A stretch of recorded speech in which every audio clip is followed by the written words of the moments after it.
Hello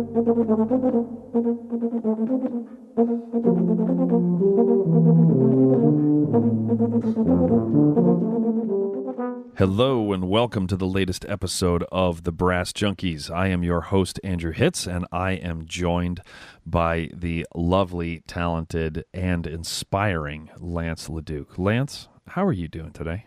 I'm feeling perspiring. Is that what you said? You got it, man. Yep, you got it.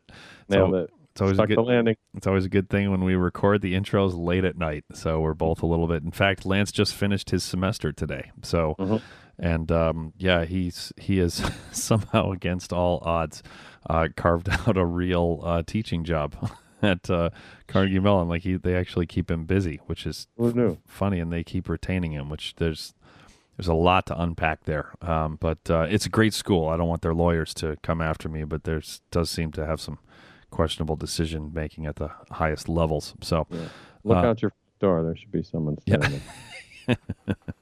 they have a lawyer on retainer in every neighborhood. So it's a robo lawyer though. You're okay. Oh great. Yeah, there you go. RoboCop, like when bad guy gets run over by the car and his brains explode on the windshield. 80s memories. All right. So who's our guest today, Lance? It's a trombone player. Yeah. That, I think some people may have heard of. His name is Scott Hartman. That's right. And I haven't had a chance to talk to Scott. That was really fun because I hadn't talked to him in a long time, and he was every bit as hilarious as I remember him being. And almost none of it was on purpose. He's just so nice. Like, he's nice and normal, and he is impossibly nice. He's like the exact same. He talked to me the same way when I was 14 and first started studying with him in the Empire Brass at Tanglewood as he does now. It's like, yeah, he's maybe that's it. Maybe he talks to us because he thinks we're 14. I think, although I've seen him talk to other people, and he's like, yeah, big shots and nobodies, it's all the same. He's just Scott Hartman. He's just like the nicest. I've never met anyone who had a bad word to say about him. So maybe I just need to look for more people. Yeah, we can figure that out. Maybe that'll be episode 49. This is episode 48. Episode 49, we're going to uncover a bunch of people that don't like Scott Hartman. The dark side of Scott. Maybe hold on a second. This is the plan, Lance. I just decided we're gonna go weekly with the Brass Junkies and all of the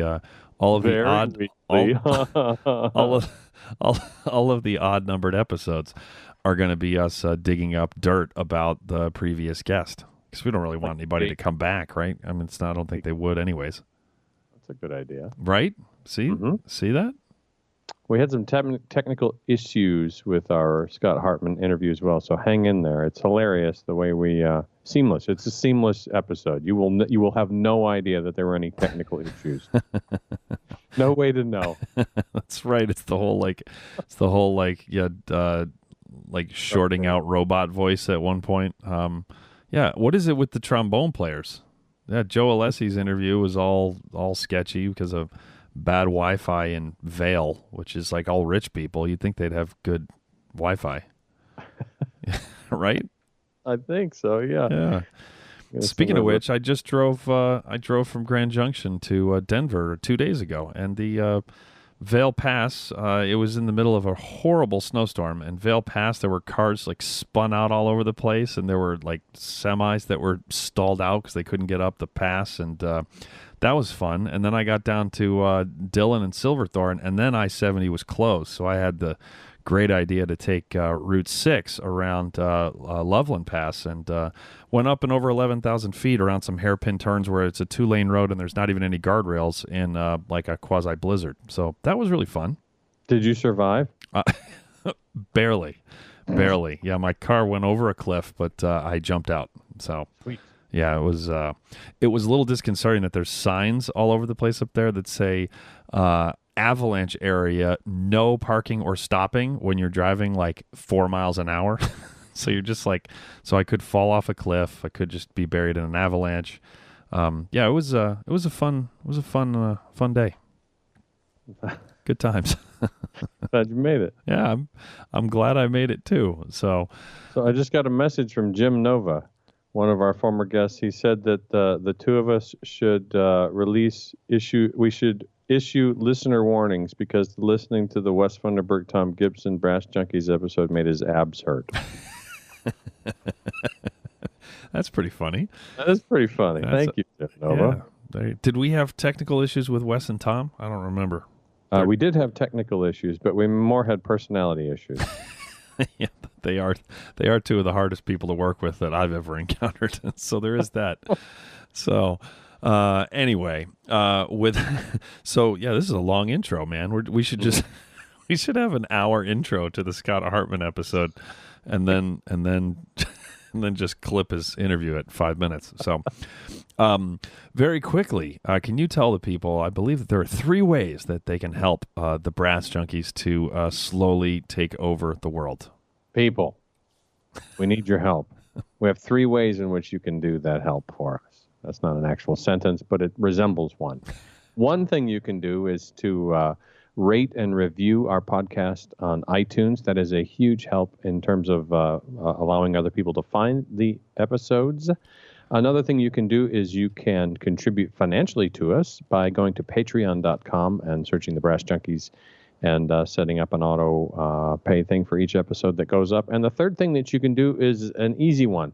You can text a friend and ask them to check out the show. Who are your knucklehead friends who know would, or friend, could be one, could be many, who knows, who you think might appreciate our brand of mayhem, and encourage them to check it out. We have been very encouraged by the increase in listenership and would like to keep that train rolling. So any of those 3 ways is a big help. All 3 of those ways is a huge help. So thanks very much. And if you don't have any friends, I'm pretty sure that both Wes and Tom are both pretty short in that department, so they'd be, they could probably use another one. So hit us up by email. We can put you in touch. I'll give you Wes's cell phone number. He would love to get some texts from people asking him to be their friend. That would be really funny. So, all right. Finally, we want to thank Parker Mouthpieces for providing our hosting.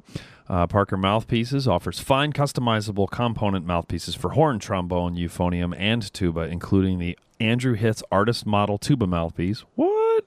And the Lance LaDuke Model Euphonium Mouthpiece. Mm-hmm. Even more at, sorry, that should have read, find out more, people, at parkermouthpieces.com, or follow them on Facebook, Instagram, and Twitter. Michael is actually at Midwest this week. How do you like that? How about that? I am not, because I am conducting Tuba Christmas at the Kennedy Center tomorrow. How about that, man? I'm going to be a traffic cop for 400 tubas playing Christmas music on stage at the Kennedy Center, like the same podium that Leonard Bernstein stood on. That's pretty funny. Yeah, that'll be beautiful. Yeah. That'll be really beautiful. It's going to be awesome, man. That's what we can do. Every tune sounds like Danny Boy, even the fast ones. Especially the fast ones. Especially the fast ones. This is true. Come Sweet Death. Nothing brings together a Christmas crowd than playing Come Susur Toad. I'm not supposed to. I don't think I'm supposed to release the tunes we're doing, but we're not doing that one. So, Yep. Well, then I'm not going to drive to DC. Well, we weren't going to let you in anyways. So, we consider you a ukulele player at this point, so we weren't going to let you in. So, you're spoiling me now. Yep. All right. Well, without further ado, here is our conversation with trombone legend Scott Hartman. And today we are joined by a real trombone player, unlike my co-host. Hey, man. You do a really good job of playing the trombone for someone who doesn't actually play the trombone. Wait, when's the last time you played the trombone, Lance? No comment. I thought so. He only plays the trombone for money. So, that's true. Which that comment will make the actual trombone players listening even more mad. So, if they can be. But anyway, we're not just joined by a real trombone player. We're joined by one of the best in the world, and his name is Scott Hartman. Scott, how are you doing this morning? I'm excellent. How's everybody over there, wherever you are? I'm doing pretty well, man. Thank you. Yeah. I'm doing good. I'm doing fantastic. I'm in Virginia. Lance is in Pittsburgh, and you're in Connecticut, right? That's right. Yeah. And just truth in advertising, this is Scott A. Hartman, not Scott P. Hartman. Oh, my goodness. Which the last couple of years, Oh, I've got sorry. to clarify that. Wait, That's all right. This is the guy that was in Empire Brass, and right? Because if not, we're going to have to figure out how to end this. I'm sorry, you got the wrong guy. That's me. Oh, jeez. This is awkward. Yeah. You got the wrong guy. That's me. Yeah. Excellent. What does Scott P. Hartman do? Scott P. Hartman is the bass trombonist in North Carolina and in Charlotte, actually. Oh. You were first. Why do you have to change? Yeah, it's kind of a jerk move, isn't it? Well, yeah, nobody's changing necessarily, but I think actually All change. he adopted the P because he knew that ever since he started that he had to distinguish himself from the other Scott Hartman. Yeah, so actually, back in the old days, from your horrible reputation, Scott A. Hartman on the programs. That's right. Poor guy. I think the P is kind of a nice turn of phrase there. Way to go, Hartman. I mean, A. Hartman. So there's a kid who currently is enrolled in Interlochen. I think he's a senior now. His name is Chris Hall. I've known him since he was a wee little lad, and he's an awesome tuba player, a really great tuba player. And obviously he's at Interlochen, like the year-round boarding school, and he's going places. But of course, Chris Hall is the name of the. Why have we not thought to have Chris Hall on the podcast? That's kind of weird, Lance. Kid, we don't usually have kids on the podcast.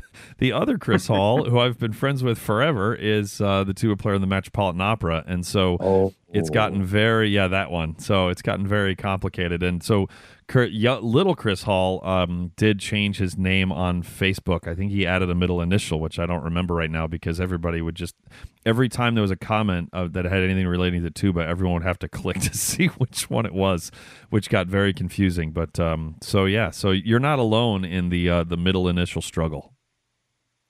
No, that's now in the days of internet. You find out that there are millions of. There are so many Lance Dukes, you wouldn't believe it. Thank God there's only one. And I edited that myself, so our producer didn't have to find the bleep machine. So, well, Scott, let's start with what you are doing today, and then we can slowly, over many hours, work our way back through your prolific career. So, what are you up to today? Well, I guess my primary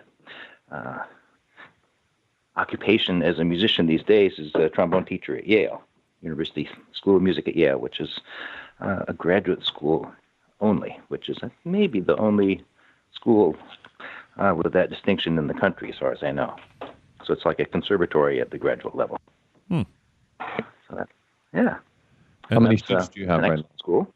How big of a? Well, go ahead. That's right. It's when people ask that question, the simplest way to describe it that I find is it's like a global sort of model, like Curtis. Anybody that's familiar with Curtis Institute knows that it's the orchestral musicians or the instruments are basically they have a number that satisfies one orchestra. So they've got a trombone section basically enrolled. At Yale, it's basically 1.5 of that. So we have 1.5 sections. So I've got 6 trombones, 2 basses, 4 tenors. Gotcha. And the rest of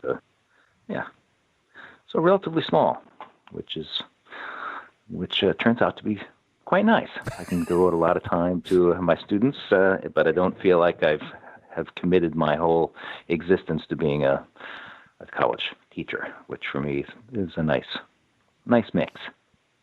And then do you have other responsibilities at Yale, or you primarily just deal with the trombone section? Well, chamber music. Everybody who's on faculty also coaches chamber music, and it's required for everybody who's enrolled as well. So chamber music is really big at Yale, which is nice for me because that's one of the things that I love to do. And it's not a professorial academic position in the sense that I have to serve on committees, etc. So my primary duties are to teach trombone, teach chamber music, and just be around when they need me. That's deep, man. For like hugs and stuff, or I need you, Scott. Coffee I runs need for the you. dean of... Okay, I'm around. Just email me, and I'll get back to you within 4 working days. All right. Oh goodness. So what playing are you doing these days? It's at this point, most of the groups that I have sort of dedicated myself to over the last 20 years are sort of in a hibernation period because it's a tough time for chamber music. So, plus, I have to add, I've got 3 young kids and a busy working wife. She's an orchestral conductor with orchestras in South Carolina and Washington State. So the family sort of is moving around quite a bit, trying to stay together as much as possible. So I haven't been going out of my way to drum up work, but the work that I do a lot of. Say this year, I'm obviously performing at Yale periodically. We've got a concert down at Yale Carnegie in December, and then that same week I'm going out to Brass Band at Battle Creek, which Lance is very familiar with that group, having been a member for many years. And then I'm doing a bunch of, the American Bandmasters Association is convening in Lexington in March. And so I'm going to go out. That's going to be at the University of Lexington. And I'm going to go out and do some master classes and play with the band out there at that festival. Wycliffe Gordon's going to be there. Brad Kearns is the trombone teacher out there. And so we put together as a piece we're going to play with the band from UK, which is going to be fun. That's cool. And, yeah. You know, things like that, sort of one-off events. I'm reminded of when one of the years when you played with Boston Brass at Christmas time when we did the Kenton Big Band tunes, and I was talking to you backstage, and we'll get into this, but I met you. I think I met you when I was like 12, but I really met you when I was 14 when I started at the Empire Brass Seminar at Tanglewood. So I've always considered you a mentor, and you were asking me, about how life was going and what I was up to. And I then, that was like at the peak of the insanity of my career when I had, I think, 14 college students and Boston Brass full-time, and I was doing some solo stuff, and I had something to do every day for the next 2 weeks straight. And you just looked at me and you said, Andrew, repeat after me. And then, and I just kind of looked at you like, and you said, no. And then I said, no. And then he said, there, you are able to say that word. And I don't know if you remember that or not. And you said you need to learn how to say that, and you need to actually say that to people every once in a while, or you're going to kill yourself. And that was like a really that was a well-timed message from a mentor where I was like, I've remembered that, and I've relayed that to many students who have done the same thing to me. So so I want to thank you for that interaction. I do remember that. Yeah, that was probably a reflection of the fact that I, continuously have to sort of reevaluate that situation myself. Sure. I remember, you sort of go, you're going through that career building stage, and just like everything was coming together really well, and then at some point you've got to sort of like get off that. You just sort of break out of that habit of just saying yes and taking every opportunity, because you just can't physically and mentally do it any longer. Yeah. How do you decide what to take now? When, like you said, you've got your hands full, both as a family man and as a soloist and as a teacher. So how do you curate your calendar? Well, I've got to double check it with the family at this point. Just because, like I said, my wife, she's busy as a conductor and trying to build her career, and I'm sort of at that point where I'm basically not trying to build it anymore. I'm trying to sustain it and do it on my terms, basically. Continue to be a player, continue to be a teacher, but factor in the fact that I have other obligations these days. So I check and make sure that it's always about when it is, basically when it is and where it is, because depending on where the family is, over the last 2 years, the kids have attended public or private school in 3 different states throughout the school year. Wow. And now we're pulling back, and they're only in 2 states. They're spending 2 months right now in Washington State, having started and spent 2 months in Connecticut, and then so we'll be going back and forth. So that's sort of those type of logistics are what I'm sort of dealing with. Right. But I love to play, and anything that comes up with my groups, and those groups are at this point Millennium Brass Quintet, Brass Band of Battle Creek, Yale Brass Trio. It used to be Protea 7, which is in a deep state of hibernation, but we're hoping that someday we will rise to play again. Me too. I like that band. Yeah, ditto. Yeah, it's a cool group. So that's sort of what it is. It's basically trying to figure out, can I fit it in? You alluded to the fact that the market for chamber music has changed. You were sort of at the peak, you were at the peak of it with your time, especially in Empire Brass. How have you seen that changed, and what are you advising your students to do now, those who are interested in going into chamber music? Well, I agree with you that I basically I was just lucky enough to be the right age and have the chance to sort of ride that wave, that wave that brought chamber music brass playing into the public eye. And when I started out with the Empire Brass in 1984, and I was 25, and the group had basically become established in the 70s and broke out basically, thanks to groups like the Canadian Brass, which had broke out and sort of established themselves as a entertaining group that audiences wanted to hear, and therefore presenters wanted to present. And Empire Brass was slightly different in that basically our credentials and tour de force basically was that was a spectacular musical group, I think. Mm-hmm. And so we were sort of the wild card on a lot of chamber music presenters programs, the wild card being the brass group, as opposed to the string quartet and the piano soloist and the odd singer, and then there would be one concert set aside for the brass group at that point. And so a lot of those, so we were sort of on the fence, which is what is attractive about brass chamber music, I think, is that we can play any kind of music. We can play pop music, we can play jazz, we can play classical music. We don't have a lot of original music from hundreds of years ago, but transcriptions work pretty nicely on brass. So we basically established ourselves as a group that could hold our own, head to head with just chamber music wise with great chamber music groups, but also had this added appeal of being able to sort of get the audience on their feet playing a Dixieland tune or something, just really rousing at the end, which basically if we didn't get people standing on their feet and have 3 or 4 curtain calls at the end of the concert, we figured we had failed that night. Mm-hmm. So we would do whatever we needed to do to get them on their feet. And so that was sort of the wave that was there. And then one thing that happened was that, the economy tanked. The 80s were just booming.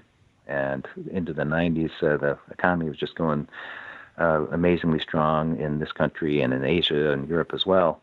And so there's a lot of money out there. People were spending money on music, concerts, etc. And so there was money to back this up, and demand for groups like us. And then when the economy tanked in the late 90s, early 2000s, that a lot of chamber music presenters had to close their doors because they just could not financially make things work. Plus, a huge thing that happened was the demise of the community concert series. that whole circuit, which you guys are aware of, but a lot of the next generation do not know even what that was. Right. Which is, in a nutshell, I'd say that was like the vaudeville circuit for chamber music. Yeah. That was in existence since the beginning of the 20th century, all the way through the 20th century, and I mentioned Protea 7 a couple minutes ago, and so that was was a chamber music group, 5 brass players, a woodwind player who was a doubler and played anywhere from 9 to 12 instruments per concert, and then as his wife Laura, our percussionist would play a whole battery of percussion instruments. So we were sort of like in the next wave. I would say a next wave of brass chamber music that we were a little bit more popular oriented than the Empire brass and the American brass paradigm. And so it was right around the early 2000s. We were in the community concert circuit, and we were, I think, the most contracted group on the circuit that year. We had 73 concerts, I think. Wow. And that year, the institution went bust, went bankrupt. Yeah, that happened real fast. Yeah, Boston Brass was probably playing those concerts as well, right? Yeah. My first, I joined in 2000, and my first few years was it was probably 80% community concerts. So, and then like overnight, those all disappeared. Yeah. Yep. Yeah. So economics, was a huge, huge actor, just sort of confluence a lot of things. And then of course, the internet age, I'm sure, has made a big impact. Right. But anyway, now brass music is, I think the appeal of brass groups is as a crossover and entertainment group, more so than classical, in quotes, chamber music ensemble. That was sort of how we sort of made our inroads, 20, 35 years ago. Right. So, nutshell, that's sort of how I see how we have gotten to this point.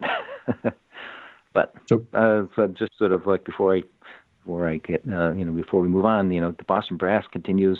They're doing great. They have sort of embraced, I think, more of a Latin and jazz and entertainment side of things, as well as playing fantastic and doing, I'm sure, quote unquote classical things periodically. But sure. I think they have found their market, and groups like Monozzle Brass are just phenomenal concert events and just hilarious and play amazingly well. So there's, it's just business changes and so the audience is looking for different things from brass groups at the moment, and people are stepping up and giving it to them.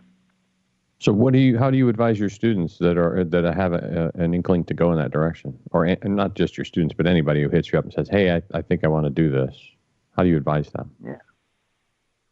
Well, in this business, people do it because they want to do it, right? It's not, because this is the best way to make a living or to get rich. It's because you want to do something. So the great thing in this, the world is just like so much smaller than it was 30 years ago in terms of like, basically you put your podcast out there and it's going to be people in Antarctica can be listening to it within 3 minutes. We're huge there, actually. Yeah, I'm sure. We're the number one brass podcast in Antarctica. Who's to say we're not? Scott A. Hartman. Not me. P.A., whichever one you are. Wrong guy again. Shoot. Yeah. We should have them. We should have had them both on at one time. That would have got. How about you? You first, Scott. What? No. So yeah. The I don't remember whether it was. I think it was J.D. Shaw who that just reminded me of in Masterclass. I think he was the first one to say this. If it was you, Lance, don't get pissed. But I think it predates you. That J.D. would talk about when we would hear a young quintet play, something super, like pianissimo, and it would inevitably like slow down, and the downbeats were always kind of very like question mark oriented, and and he would describe that as two guys walking up to a doorway and saying no after you, and then no after you, no after you, no after you, and then as he would say, no one would ever go through the damn door. So I thought that I always thought that was pretty good. And then you'd see the kids go, "Oh, got it." I want to ask you a whole bunch about your time in Empire. How did you get the gig? What was the process for you getting into that band back in? Did you say 1984? 1984. Yeah. Yeah. It's I had gotten out of school. Let's see now. I got my master's from Eastman in 1983, and I was sort of keeping my head above water by substitute teaching back in my hometown of Elmira, New York. And so I was just, I'd go in and they'd give a call about 6:30 in the morning. This is the day before headphones or cell phones. So you'd get the call about 6:30 in the morning, and the phone would just like ring with that old classic ring, and it was just like the most terrifying sound I could imagine. I really didn't want to get up and go teach. We have a $20 bill for you, Scott. Yeah, $33.50. That's what I was making today. Nice. There you go. Yeah. So, but it sort of funded my practice sessions and sort of allowed me to get to whatever auditions could come along. So I forget how I got the phone call necessarily, but as it turns out, it was I think August of '84, and somebody gave me a phone call, maybe Sam Palafian, and said that they had gotten my name from several people. I think Don Robinson, a good friend of mine, bass drum player, went to school with me at Eastman, was working in Boston, going to school at Boston, actually, at NEC at that time. But he'd been up at the Tanglewood Fellowship Orchestra, been playing in that orchestra, and heard that the Empire Brass was in search of a new trombone player. And so he mentioned that he thought he knew a guy that might be good, and that was me. And then they double-checked with my teacher, John Marcellus, back at Eastman, and he said, yeah, why not? Give him a try. And so anyway, I was part of I think 4 people that auditioned sort of live for that group in early September. They sent me a whole book of music. Let's name the other 3 and make this awkward. That'd be awesome. Scott P. Hartman, Scott R. Hartman. Then there was this dude. He was from Venezuela, Scott X. Hartman. Guy was bad. So since we've already interrupted you, guess what else happened in September of 1984? That was the first time I ever played a tuba. Oh, you're kidding? No. That's wow. What a momentous month for in brass history. I tried to say that without laughing, and it didn't work. Anyway, all right. So my senior year in high school. So four. Yeah, I was 9. So 4 of you. So when you played with the group, how much did you play? Did you play a concert, or was it just like an audition, or how did that go down? Well, it was an audition. We all came to Boston, and they'd given us the music maybe a week or so before, and we just sort of played through some things. One Bach Contrapunctus 1, I think we did some Ewald. I think we played some Elvin Etler, actually, and some West Side Story arrangements from Jack Gale. Mm-hmm. Sort of a variety of things, and just sort of played through some things. I think we did several rounds. I'm sure I don't know what the experience of the other guys were, but I know I had some counting problems here and there, music I wasn't familiar with, and like Contrapunctus 1 comes in, bum, bing, bum, bum, those are half notes, bum, bum, bum, bing, bum, bum, next person in. And so every 5th measure somebody comes in, and I just could not come in. I don't know why I couldn't count that, but it was just like, it was a metric issue. I was just confused. And so it's like 4 or 5 times, and I did not come in correctly.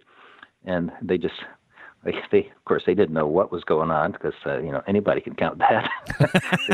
Okay. Obviously, they don't work on counting back at Eastman. But even trombone players can usually come in right here. What's wrong? That's pretty funny. Yeah, something was. So they just gave up on me counting it. They just let's just start where the trombone player comes in. Yeah, man. How about we'll come in at 5? Yeah, man. It's cool, man. Scott, you just start, and we will come in. It's cool. Exactly. We'll follow you. We'll work with you. We'll follow you. So obviously it was not necessarily a stellar audition. I remember I played the second movement of Castellade's Sonatine, which is a really pretty melody, which I figured, okay, I like playing pretty melodies. I'll play that. And so I played that, and it was fine and got done, and no piano player. It was just a cappella. And Rolf said, just raise his eyebrows and say, okay, what else? Love it. Yeah, so I didn't expect that I was going to be playing with the Empire Brass anytime soon. No. Oh, that's great. Yeah. That's exactly the kind of story I was hoping to hear. That's perfect. Okay, what else? He's thinking like this would sound a lot better on the flugelhorn. What next? Exactly. Bring that next time. Transcribe for flugelhorn and quintet and Bach. And then play under me. And exactly. That's really funny. Wow, so you came in wrong like 4 times, and at least it's super easy when you get off in a contrapunctus to get back on. Yeah, very intuitive. Yeah. Nothing makes me more nervous on a quintet gig than just like a pickup gig than Bach, which I love. But it's like, if you miscount just one thing, then you're cooked. Like that's it, you're done. So much more fun to listen to. Yeah, boy, oh boy, unless you're playing with David Ohanian or Rich Kelly, in which case they will start playing your part. There is, and they're not even jerks about it. Whoa! I think Scotty Hartman has been possessed by the devil.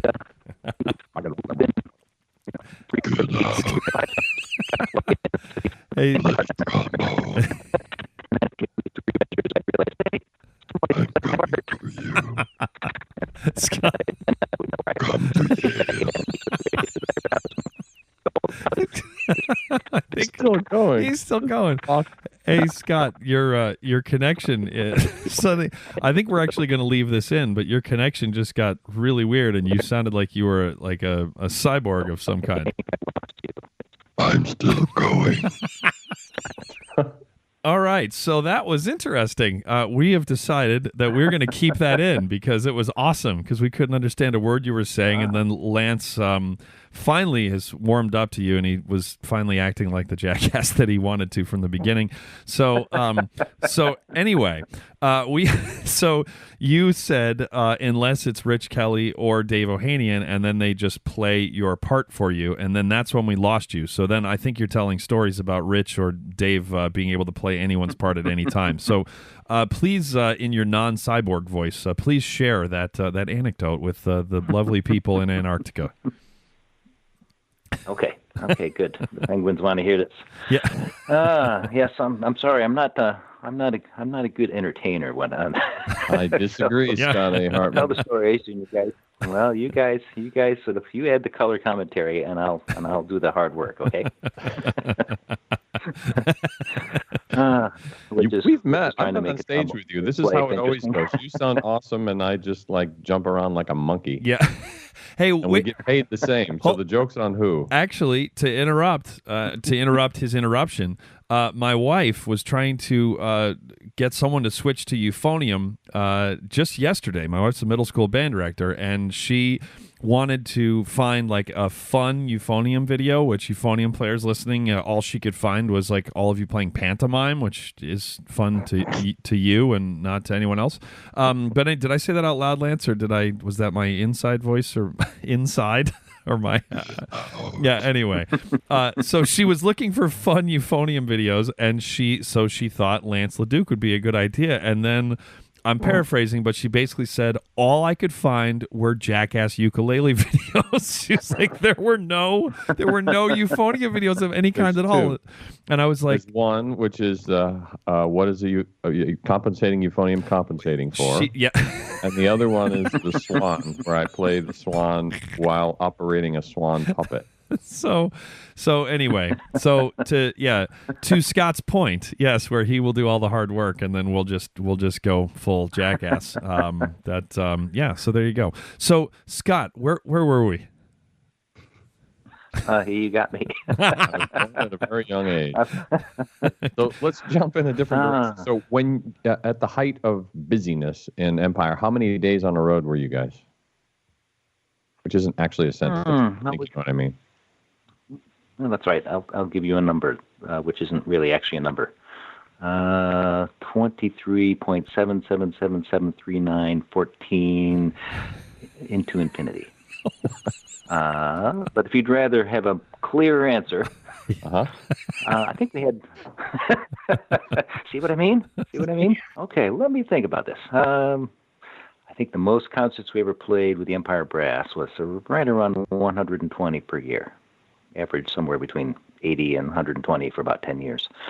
And we were also in Englewood at the Empire Brass Seminar for about 2 months. And at which time we were usually preparing for recordings. We did 1 or 2 or 3 recordings each year in that golden period, late 80s, early 90s. And so we would do most of our rehearsing for our recordings at that time. And a lot of that was open rehearsal, so Andrew will remember going to rehearsals and seeing us sort of plow through these things, struggle through making arrangements, playing pieces that somebody had written for us or arranged for us, and it could be rather entertaining, I think, for young people. There were some entertaining moments. I remember one that featured you actually, where this is a good one, where Rolf played something that it was some like impossibly difficult piccolo line that he was trying to play that only a handful of people in the world could have played, but that one pass through, it did not exactly go according to plan. It sounded really bad, and he stopped the band, and he immediately lashed out at you, and he said something to the effect of damn it, Scott. He's like, that A that you played, that's like the flattest note I've ever heard in my entire life. I just have one question for you. If I had not stopped the band and told you how flat that A was, would you have held that note that flat forever? And your answer, you said, probably not. And at that point, Sam hid behind his tuba. Eric actually walked around the corner of the shed, and because he was laughing so hard, as was Sam, and you did not exactly de-escalate the situation by simply shrugging and saying, probably not. And Jeff just stood there like a statue, and I was too scared to laugh, but inside I was I was crying, I was, it was good stuff. So probably not. I remember that one too. Yeah. yeah. I mean, there's so many stories which I'm not going to even consider telling. Yeah, sure. Because they'd be at Rolf's expense, I'm afraid. But yeah, sure. Rolf was a fantastic player, as you know, but he was hard to work with, and he was just sort of an eccentric and bizarre personality. Right. and a bit, not necessarily. He was not a bridge burner or a bridge builder necessarily between people who are having a hard time. You just make things worse until something happened. Mm-hmm. But I'll tell you one story, and because everybody wants love stories. In that same vein, as you've mentioned several times, I'm not a troublemaker generally. Right. I try to sort of do my job and sort of make things good as best of my ability, but Ralph could bring the worst out of me. So one time we were in. I mean, you're together that much. It's just it's hard. Invariable that's going to happen. Yep, it is. Yeah, and everybody breaks at some point. I've got hilarious stories about people at that edge, but one of the ones where I actually went the furthest I ever went, I think, we were in the Soviet Union, which was 1987, I think, 86 or 87. Jeff Curno's first season, his first tour with the Empire Brass. Marty Houchin with us, Sam Palafi and me and Rolf, and because Jeff was new and we were in between trumpet players for part of the summer, so we didn't have a chance to rehearse our repertoire for the season very much. We were on tour in September and in England and the Soviet Union, and so we were still learning a lot of stuff. And so we were rehearsing somewhere in some sort of a multi-purpose building in the Soviet Union and playing something, and things were not going well for me. They were not going well for Rolf. And so, but of course it was my fault. If Rolf was screwing up, it was somebody else's fault. And so he was he's saying, Scott, just like, he'd been on me all day, and we were sitting in a little semicircle, and he said, Scott, just like, you are such a meathead. I can't believe, things that you are doing over there. And, I'd had it at that point, and I said, okay, Rolf, if I'm a meathead, I'm going to act like a meathead. And so I let the spit out of my trombone slide over on his nice designer pants.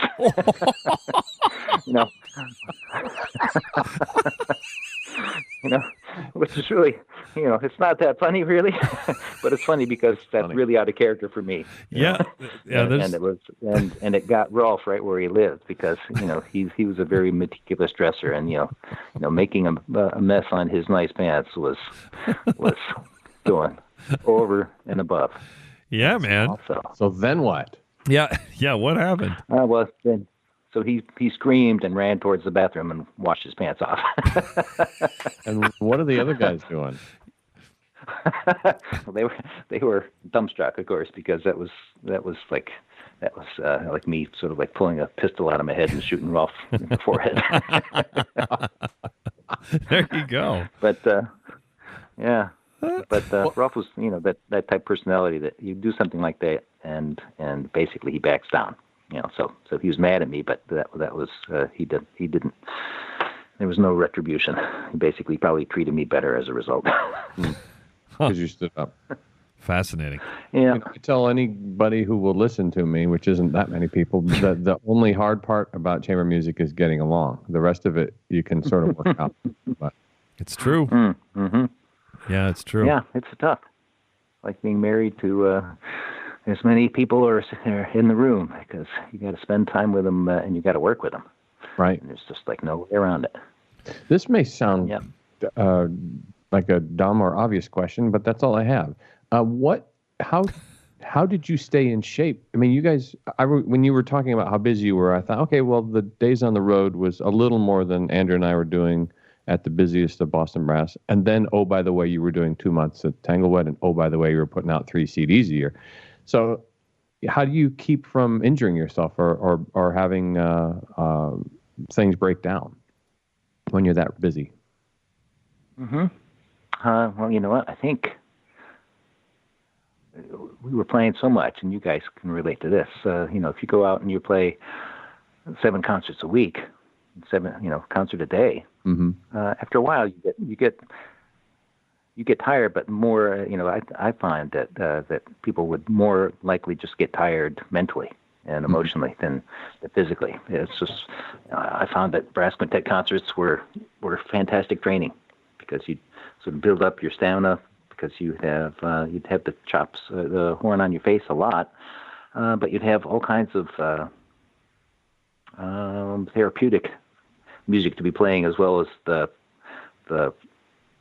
sort of the rugby style music, the things that are going to really beat you up. You could have the antidote in playing a Bach partita or something like that, and just sort of that different type of playing sort of gave your chops all kinds of all the muscles that are involved, slow twitch, fast twitch, everything loud, soft, high, low, everything was exercise. So I found that the brass quintet concert was great conditioning.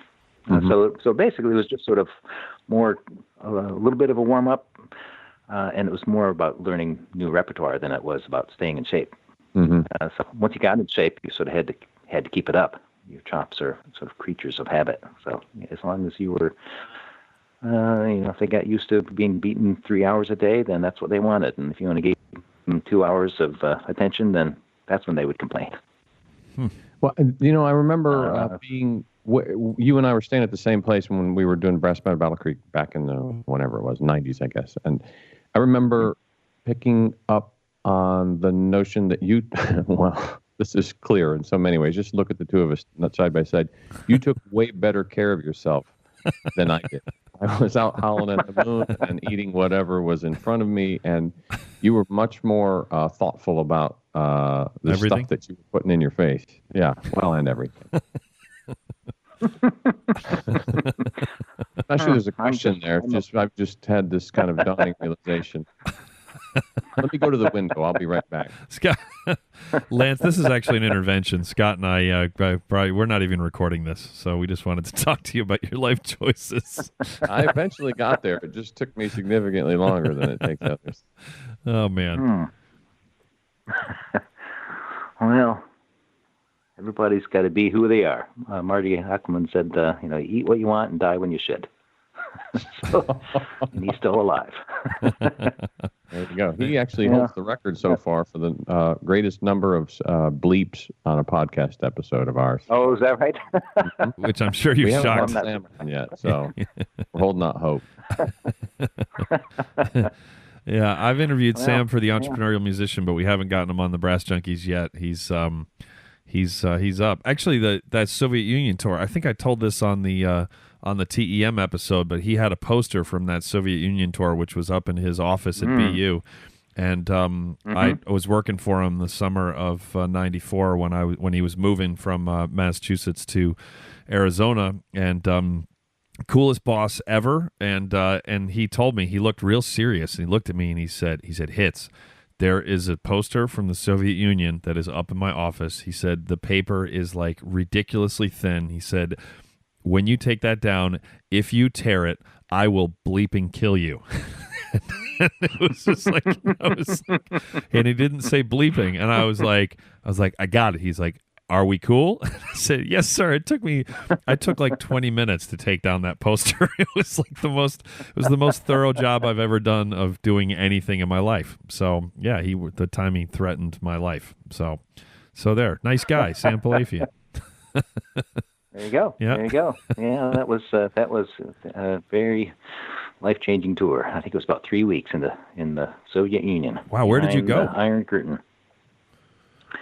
Well, we went to a lot of the Baltic states, Riga, and I think that's Latvia, Lithuania, Estonia.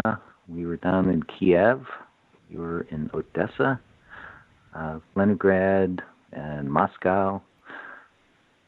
Several other places. I don't know if I have an itinerary anymore, but those are places that come to mind.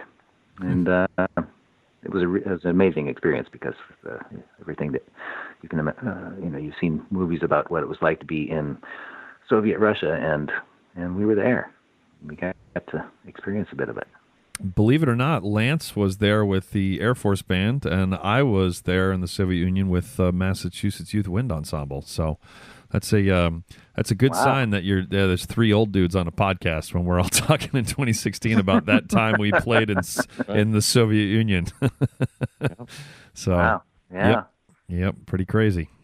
I was not. Have you on to do Andrew and I did a Boston Brass War Stories show. So I actually floated this idea to Sam already about having some combination of Empire alums on to regale us with the stories that you could actually tell. There was so it could be a very short episode. There was a night. Yeah, exactly. This was over 10 years ago at this point, I think, but I was on a gig in Mexico with Jens Lindemann, who we're going to segue to in just a second, and of course the issues that he's having, and Fred Mills and Marty Hackelman, and myself, and it was incredible. But the one of the nights that we were down there, the mezcal was flowing, and it turned into just like one big long drunken with cigars. It was just like Canadian and Empire stories. Like I know a whole lot of them, and there were a few that I didn't know that were absolute gems, which will not go on the podcast. But yeah, some that involved you. You were never the brunt of the stories. It was always kind of like, yep, and then Scott, like, was just shaking his head or something to that effect, like Scott just kind of, yeah, and he just was like, yeah, you could see Scott wondering why he was in this band or whatever. So, but that was. If we could have recorded that night and put that out, that would easily be our most popular podcast episode ever, and it would also end our careers. I have a favorite Empire story that I've heard from multiple different players. It was a New Year's Eve event, and the phrase, and at one point Scott walked off into the night is a thing that I heard from multiple people. That was a memorable night, I have to say, for many reasons. We'll tease it. See, we're like promo for that episode. Lance and I used to fantasize that. No, go ahead. If you were going to talk about the New Year's Eve, which I'm assuming you're not, but that's okay. No, just a comment that we were never asked back.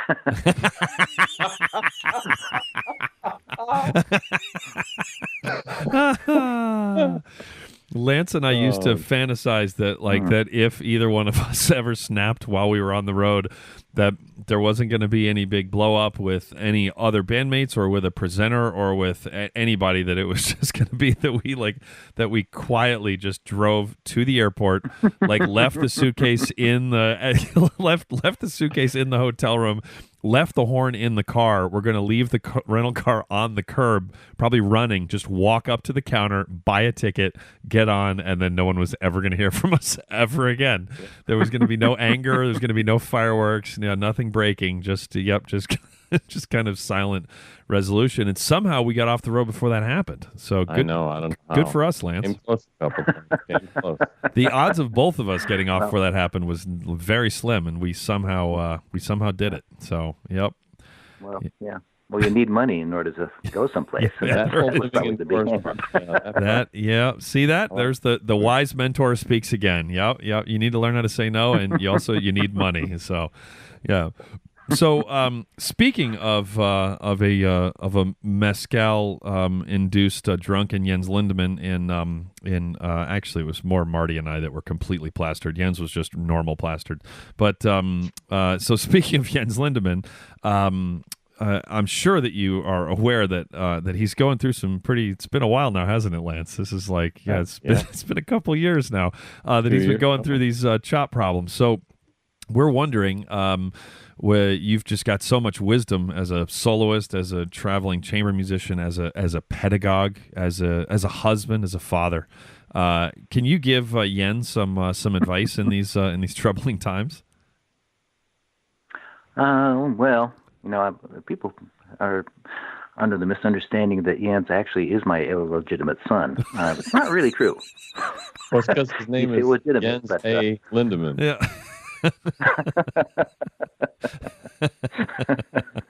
So yes. So he's your legitimate son? I'm confused, or he's not your son at all? Well, he's Canadian. Oh, that's the thing. See, I don't think I've ever been to Canada. I'm vaguely aware of where it is. You're vaguely aware of where it is. Yeah, so, but I do. I think. So so what does he do about his chop problems? I have traced back to the source of his problems. So I think, he's been, like you say, this has been coming on for a couple of years, and it's really, really getting to a point where, everybody that sees and hears him knows that this is an issue. But I really do think that this is probably just a result of the fact that he has let his green card lapse. Oh. He's, he's just like he. And in the meantime, he has lost his Canadian citizenship because he became an American citizen. And now, what are you going to do? You can't work in this country anymore because there's not going to be any work. But he can't go back to Canada. This is we're recording this the week of the presidential elections, by the way. Yeah, the week after. Yeah. So, yeah. Way to bring it down, Scott A. Hartman. Well, Jens is one of the first casualties. I mean, he's been anticipating, the problems that might take place, and this is really, it's just really hit him that, There's been writing in the streets and writing in his face. Yeah, and like you say, you need money to go someplace, but there's no place to go anyway.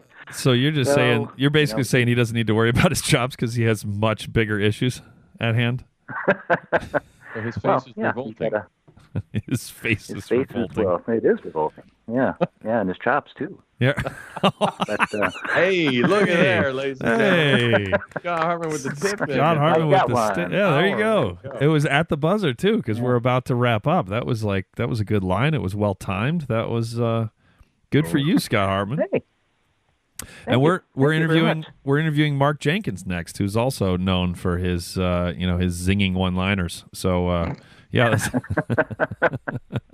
Okay, well, I hope I could be an inspiration to him. Yeah, well, you were something. So, anything we should promote for you, or we put some links up in the episode. Do you want your website, or what? Where should we put up there? Well, don't put my website up, because that's an archaic representation of the past, which has not been updated. Someday I will. It's like an online Scott Hartman museum. It's slushpump.com, which is hilarious. Yeah. There will be someday that will rise from the ashes, but don't go there. You know what? In the notes, I'll put, say, don't go and then the website. Oh, goodness. But you know what? I should put a plug in. I have been working for years on redefining and bringing brass mouthpieces into the 21st century. So actually, I figured out how to make mouthpieces do what you had hoped they could do. So only trombone mouthpieces at this point. But yeah, that's. Where do we go to find that? What's it called? Well, I do have a website, hartmanmouthpieces.net. Perfect. We'll stick it in the notes. Go for it. We're sponsored by Parker Mouthpieces, so we should maybe have you and Michael Parker on, and you guys can.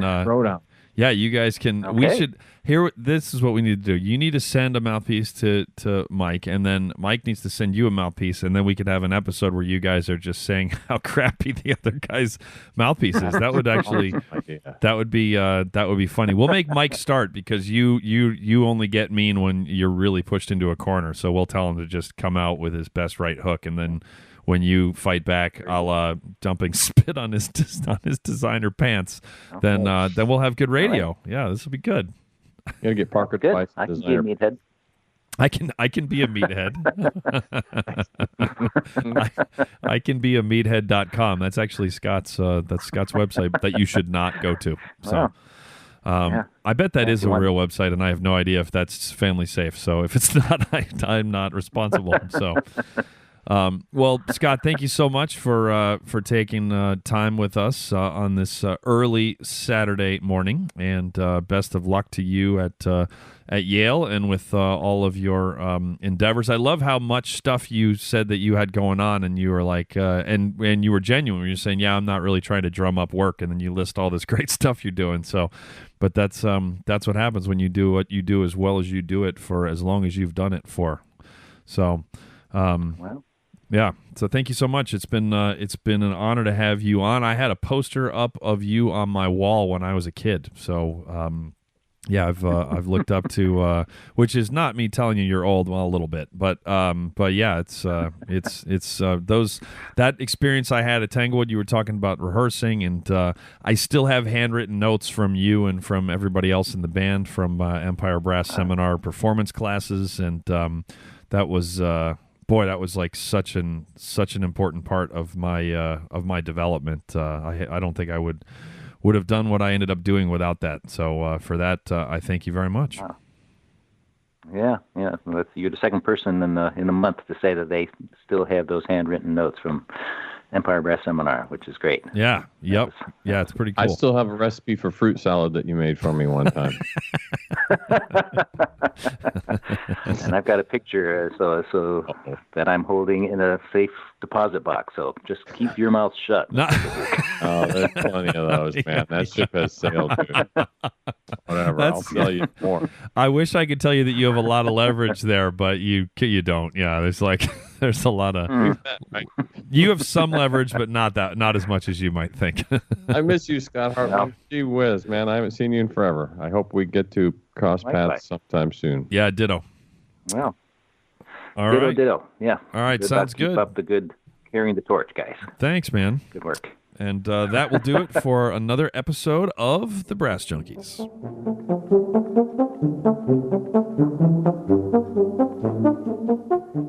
You've been listening to the Brass Junkies on the Pedal Note Media Podcast Network.